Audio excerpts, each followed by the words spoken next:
Okay, guys, so I'll just look at this here now. Here's your question, right? Number two, um, to using the graph, state the x and y intercepts and the vertical and horizontal asymptote. Now, you have 3x plus 3 divided by x plus 2. Now, how you find, you can look on the graph and you can find where the graph cuts the x-axis, you will get the x-intercept. And where it cuts the y-axis, you will find the y-intercept. So you can see on the graph that x would cut the x-axis at x equal to -1 and the y-axis at plus 1.5.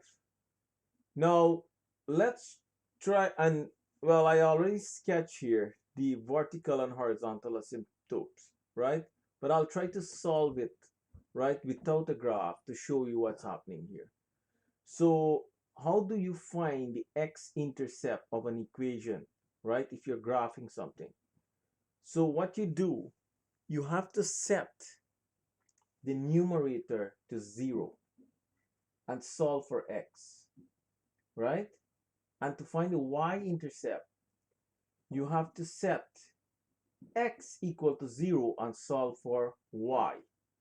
So I can go on the board and do that. So here we go. This is the equation, right? 3x plus 3 and x plus 2. The x-intercept, set the numerator to 0.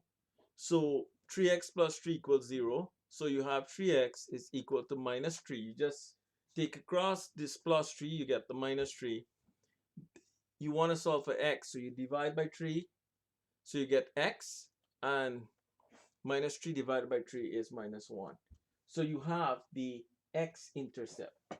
Now to find the y-intercept, you set x equal to 0.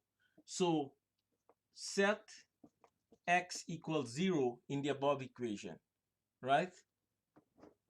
And solve it. So you will have y is equals to 3 into 0 plus 3 divided by 0 plus 2, which gives you 3 upon 2, which is really 1.5. All right? So that is how you find the y-intercept. Now, the next part asks you to find the asymptotes, right? So, to find the asymptotes of the question, the horizontal asymptote, horizontal,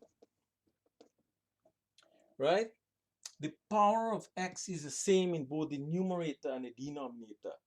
So what you do, you ignore the constants. You ignore this 3 here and this 2.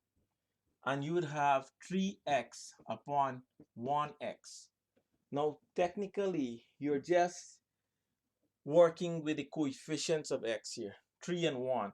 So this gives you, this cancels. You don't need to do that, but it's going to be 3 upon 1, which is 3. So that's a horizontal asymptote. Now, the vertical asymptote, you set, so vertical asymptote, set denominator to 0. So you have x plus 2 equals 0. So x is equals to -2, right? So that is how you would have, you could go about solving this problem. So I will flip back to the actual solution here. You have vertical asymptote, horizontal x and y intercept, and it's plotted on the graph. So I will stop here and I'll try to deal with the other question later. All right.